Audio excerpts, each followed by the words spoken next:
তো বৈষ্ণবের বড় অপার মহিমা। শ্রী গুরুদেবের প্রতি যার যতটা ভক্তি হয়েছে তিনি ততটাই ভগবত ভক্তি লাভ করিতে পারেন। তার একটা দৃষ্টান্ত দিচ্ছি, শ্রবণ করুন। গঙ্গার তীরে বাস বহু বৈষ্ণব কুটিরে, তার মধ্যে এক বৈষ্ণব গুরু ভক্ত ধীরতরে। গঙ্গার তীরে অনেক বৈষ্ণবই বাস করতেছেন, কিন্তু তার মধ্যে একজন বৈষ্ণবের শ্রী গুরুদেবের প্রতি খুব অনুরাগ ছিল এবং খুব ভক্তি ছিল। কোনো কার্যান্তরে গুরু গ্রামান্তর যাইতে সেই শিষ্য সঙ্গে লন সেবা অনুগত। যখন কোথাও তিনি যাবেন গ্রামান্তরে কোনো উৎসব অনুষ্ঠানে, তখন ওই শিষ্যকেই সঙ্গে করে নিয়ে যান, যেহেতু সে আজ্ঞাবহ, সব কথা শ্রবণ করেন। এই জন্য গুরুদেব কহে তুমি সঙ্গে না যাইও, এইবার আমি যখন যাব এক জায়গাতে, তখন তুমি আমার সঙ্গে যাবে না। শিষ্য কহে বিচ্ছেদে ধরিতে নাহি দেহে, হে গুরুদেব, যদি কোনো অপরাধ করে থাকি আমারে ক্ষমা করে দাও, আমি আপনার সঙ্গে যাব, নিয়ে যাব। তোমাকে ছেড়ে আমি এক মুহূর্ত থাকতে পারবো না, আমার দেহের মধ্যে প্রাণ থাকবে না, বেরিয়ে যাবে। অতএব এই বিচ্ছেদ সহ্য করতে পারবো না। যদি কোনো অপরাধ করে থাকি অজান্তে, ভুলবশত, তাহলে আমাকে ক্ষমা করে দাও। শ্রীচরণ সেবা মোর একান্ত নিয়ম, কেমনে রহিব তাতে করিয়া বিরাম। দীক্ষা গ্রহণের পর থেকে আমি আপনার শ্রীচরণ সেবা করে যাচ্ছি প্রতিদিন। আজকে কেমন করে আমি সেবাবিহীন হয়ে থাকব? অতএব আমার প্রতি সদয় হও, আমার প্রতি কৃপা করো। তিহু কহে মুহি অল্প দিনেই আসিব, গুরুর স্বরূপ এই জাহ্নবী সেবিব। যা, আমি অল্প দিনের মধ্যে ফিরে আসব। এখন তুমি চলে গেলে, আমি চলে গেলে, এখন ঠাকুর সেবা চলবে কেমন করে? তুমি থাকো, আর গুরু বুদ্ধিতে তুমি এই মা জাহ্নবীর সেবা করো, মানে গঙ্গা নদীর সেবা করো। সেবা ইহাতে হইবে তব গুরুর সেবন, আমার আদেশ পালন করাই হলো আমার সেবা করা। ইহাতে হইবে তব গুরুর সেবন, তাহাতে অন্যতা নাহি অহীন প্রমাণ। তার প্রমাণ আছে শাস্ত্রে, এই জন্য ইহার অন্যতা হইবে না। তুমি মা জাহ্নবী গঙ্গা দেবীর সেবা করো, এতেই তোমার গুরু সেবা হয়ে যাবে। যেহেতু গুরুদেব সাক্ষাৎ এটা নিজে বলতেছে। ইহা শুনি শিষ্য মনে আনন্দ পাইল, গুরুর স্বরূপ জানিয়া গঙ্গার সেবা করিতে লাগিল। দৃঢ় বিশ্বাসের সহিত এবার তিনি মা গঙ্গার সেবা করতে শুরু করলেন। নানা মত সেবা ভক্তি করিতে লাগিল, জলে পাদ স্পর্শ প্রভু ভ্রমে নাহি করিল। এখন তিনি যখন গঙ্গার সেবা করছেন, তো গঙ্গার জলেতে কখনো তিনি পা দেন না, গঙ্গা জলে কখনো তিনি পা দেন না, যেহেতু এটি গুরু স্বরূপ। এই জন্য বিনে পান অন্য ক্রিয়া করে কুপনীরে, তা দেখিয়া অন্য যে বৈষ্ণব তথাকারে হিংসা করি কহে একই, আবার তোমার স্নান নাহি করো গঙ্গাতে নাহি না। বলছেন তুমি শুধু খালি গঙ্গার জলই পান করো, অথচ গঙ্গাতে তুমি স্নান করো না। এ আবার তোমার কেমন বৈষ্ণবতা? কিছু লোক হিংসা করে, কিছু লোক পরিহাস করে, কিছু লোক উপহাস করে। তো কনিষ্ঠ বৈষ্ণবের মধ্যে যারা আছে তারাও কিন্তু শ্রেষ্ঠ বৈষ্ণবের আচার আচরণ দেখেও কখনো কখনো দেখা যায় তারাও ওই পাষণ্ডী দলের সঙ্গে মিশে হাস্য পরিহাস্য করে থাকে।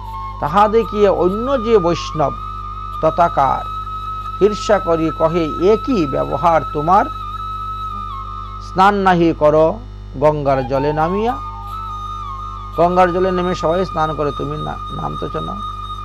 যত লোক করে তাহা নরকে কি যাইব? তো তিনি বলছেন যে দেখো, আমি গঙ্গাকে গুরুরূপে গ্রহণ করিয়াছি, অতএব গঙ্গার জলেতে পা দিব না। আচ্ছা, তো যারা গঙ্গায় নেমে স্নান করে তারা কি নরকে যাবে? না না, সেটার বিচার তো আমি করতে যাচ্ছি না, আমি বলতেও যাচ্ছি না। আপনারা করছেন করুন, আমি করব না। গঙ্গাতে পা দিয়ে গঙ্গার জলে নেমে স্নান করব না। ইহা কহি কেহ বৎসে, কেহ উপহাসে, কেহ তাহা নাহি শুনে গুরু আজ্ঞা বসে। যে যাক বলুক না কেন, তিনি কোনো প্রত্যুত্তর আর দেন না। কারণ আমার গুরুদেবের আদেশ, অতএব আমি গুরুদেবের আদেশ অনুসারে গুরু জ্ঞানে আমি তাহা সেবা করে যাব। কতক দিবসে গুরু আইলা আশ্রমে, কয়েকদিন পরে গুরুদেব আশ্রমে এসে উপস্থিত হয়েছে। অন্য অন্য গুরুস্থানে কহে যথাক্রমে, অন্যান্য লোক তখন গুরুদেবের কাছে বলছেন, তোমার এই শিষ্য, তুমি যাওয়ার পরে সে কখনো গঙ্গার জলে নেমে স্নান করে নাই। তিহু গঙ্গা স্নান আদি পাদস্পর্শ ডরে এবং অন্য ক্রিয়া আদি কিছুই না করে। গঙ্গাতে চরণ লেগে যাবে বলে সেই ভয়েতে সে গঙ্গায় স্নানই করে নাই এতদিন।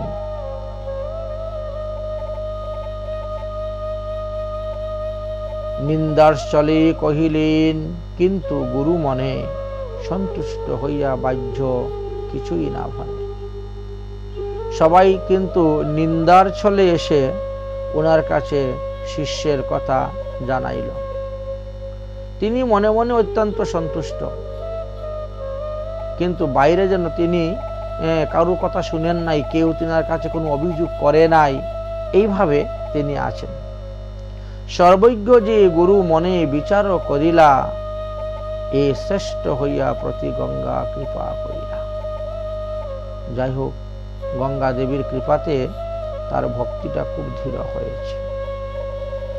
আর যে ক্রিয়ারা ইহার মর্ম নাহি জানিলা, ঈর্ষা করি নিন্দে কিছু দিব জানাইলা। তিনি চিন্তা করলেন যে শিষ্যের মহিমাটা একটু বাড়াতে হবে। আমার শিষ্য সাধন ভজন করতে করতে কোন স্তরে গিয়ে পৌঁছেছে সাধারণ লোকরা তো বুঝতে পারতেছে না, তো একটু চমৎকারী না দেখাইলে তারা বুঝবে না। আচ্ছা, দেখা যাক কি করা যায়। এত ভাবি গুরু সর্ব শিষ্যে সমীভারে, গঙ্গা স্থানে গেলা কিছু ধীরার্থ অন্তরে, ভিতরে এক বাইরে আরেক। তিনার সব শিষ্যদেরকে নিমন্ত্রণ দিলেন। যারা যারা এসে তিনার এই প্রিয় শিষ্য নিন্দা করল, তার মহিমা বাড়াইবার জন্য অন্যান্য শিষ্যদেরকে, গ্রামবাসীদেরকে নিমন্ত্রণ দিলেন যে আজকে একটা বিশেষ তিথি, বিশেষ মুহূর্ত আছে, ঠিক এতটার সময় আমরা গঙ্গা স্নান করতে যাব, ফুল করতাল বাজিয়ে সবাই আসে। শত শত শিষ্য দণ্ডাইয়া রহে তীরে, গুরু স্নান করে নামি কণ্ঠ নগ্ন নীরে। এবার গুরুদেব স্নানে নেমেছেন, একেবারে গলা জল পর্যন্ত গঙ্গাতে নেমেছেন। নেমে তিনি সাঁতার দিচ্ছেন, স্নান করছেন, দাঁড়াচ্ছেন, আহ্নিক করছেন। গঙ্গা সেবী সেই শিষ্য আজ্ঞা কইলা সাধু, গামছা আনহ বাপু কহে মৃদু মৃদু। গুরুদেব শিষ্যকে আদেশ দিলেন, ওই শিষ্যকে, যে শিষ্য গঙ্গাতে নামতেন না, গঙ্গার জলে পা লেগে যাবে বলে, তাকে আদেশ করেছেন, বাবা আমার গামছাটা নিয়ে আয় তো। তাহা শুনি চিন্তা কুলি ইতি উতি চায়, পাদস্পর্শ কি রূপেতে করিব গঙ্গায় সর্বনাশ হয়েছে। গুরুদেব কণ্ঠ জলে নেমে আছেন গঙ্গার, আর আমাকে আজ্ঞা দিয়েছেন আমি গামছা নিয়ে দেওয়ার জন্য। এখন কি করি, কি উপায়ে আমি গুরুদেবের হাতে নিয়ে গামছা দিব? বিশেষ গুরুর আজ্ঞা লঙ্ঘিব কেমনে, সংকটে পড়িয়া সাধু উৎকণ্ঠিত মনে বিষম সংকটে পড়েছেন। গুরু আজ্ঞা ত্যাগ মানে গুরু ত্যাগ, কেমন করে গুরুর আজ্ঞা আমি ত্যাগ করব? আবার দ্বিতীয়ত গুরুদেব বলছেন গঙ্গা আমার গুরু সমান, অতএব গঙ্গার জলে আমি কেমন করে পাদ স্পর্শ করব? উভয় সংকটের মধ্যে পড়ে গেছেন, মনে মনে চিন্তা করছেন।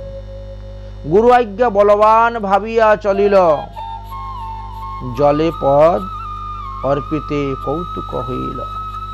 গুরুদেবের আজ্ঞাকেই বলবান মনে করে তিনি তখন বললেন যে যা হোক, পাপ হোক, নরকে যাই, যা হবে, কিন্তু আমি গুরুর আজ্ঞা পালন করতে হবে। এই জন্য তিনি গামছা নিয়ে উপস্থিত রওনা হয়ে গেছেন। গুরু গঙ্গা কৃপা বলে দেখো চমৎকার, কমল প্রকাশে তথা দেয় পদভার। ওই শিষ্য তখন গঙ্গার তীরে গিয়ে উপস্থিত হলেন, তখন সেই গঙ্গাতে পদ্মফুল প্রকট হয়ে গেল। যেখানে যেখানে পা দিতে চাচ্ছে সেখানেই একটা করে পদ্মফুল, এমন ভাবে সেই পদ্মফুলের উপরে পা দিয়ে দিয়ে গুরুদেবের কাছে চলে গেলেন।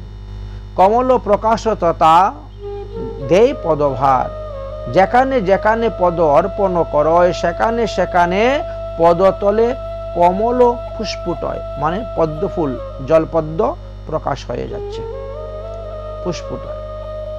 প্রতি পদে পদ্ম উপরি ধরিয়া চলিলা, গুরু হস্তে বস্ত্র দিয়া নেউঠি আইলা। গুরুদেবের হাতে বস্ত্র দিয়ে আবার তিনি চলে আসলেন। জলে নাহি পাদস্পর্শে হইল সাধুর, বৈষ্ণব মণ্ডলী দেখে হইল অদ্ভুত অধুর।